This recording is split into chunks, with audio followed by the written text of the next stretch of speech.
Alors le mot sexisme a été prononcé pour la première fois dans les années 60 par analogie au racisme lors d'une conférence sur la place des femmes dans la poésie.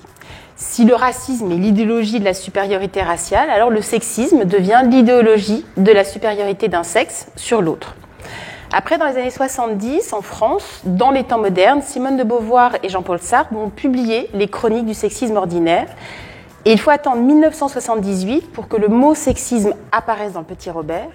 Et c'est à cette occasion que Simone de Beauvoir écrira « On pensera peut-être que cette conquête est mineure, on aura tort, car nommer c'est dévoiler, et dévoiler c'est déjà agir ». Alors c'est vrai que le sexisme est difficile à aborder en entreprise, d'abord parce qu'il est difficile à cerner. Il y a plusieurs manifestations du sexisme au sens large. Il y a le sexisme ordinaire, hostile, bienveillant, il y a la discrimination ou le harcèlement sexuel.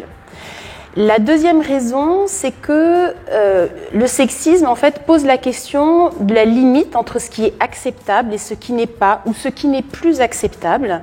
Et cette limite, elle se pose en particulier sur deux sujets, le sujet de la séduction et le sujet de l'humour. Alors le sexisme remonte à la nuit des temps. Françoise Héritier, qui était anthropologue, montre que les sociétés, depuis l'apparition des premiers humains sur Terre, en fait, ont créé des rôles différents entre les femmes et les hommes, mais surtout des rôles inégaux. Les êtres humains, en fait, ils ont dû construire des catégories pour penser le monde et notamment interpréter les différences biologiques entre les femmes et les hommes autour de la reproduction. Et cette catégorisation est à l'origine des stéréotypes qui définissent et alimentent cette hiérarchisation entre les sexes. Alors si le sexisme ordinaire en particulier intègre aujourd'hui le champ d'entreprise et commence à trouver sa place dans les politiques d'égalité au travail, c'est que 3 conditions nécessaires sont réunies.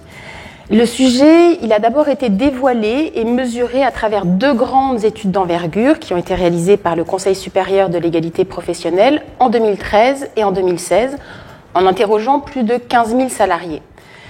La deuxième condition, c'est que le sexisme a fait l'objet en 2016 d'une grande campagne de sensibilisation et de communication qui s'appelle « Sexisme, pas notre genre » à l'initiative du ministère. Et le ministère a également publié un guide à destination des entreprises. Enfin, la troisième condition, c'est que l'agissement sexiste est entré dans le Code du travail depuis 2015. Il est nommé et défini pour la première fois dans la loi. Et depuis 2016, les risques qui sont liés aux agissements sexistes font désormais partie intégrante du champ des mesures de prévention qui incombent à l'employeur. Il existe du sexisme envers les hommes et c'est ce qu'on appelle du sexisme inversé. Un exemple de sexisme inversé, les hommes ne savent pas faire 2 choses à la fois. Autre exemple de sexisme inversé, dire à certains hommes qu'ils ne sont pas de vrais hommes ou que ce sont des femmelettes. Et donc on en revient au sexisme tel qu'on le connaît.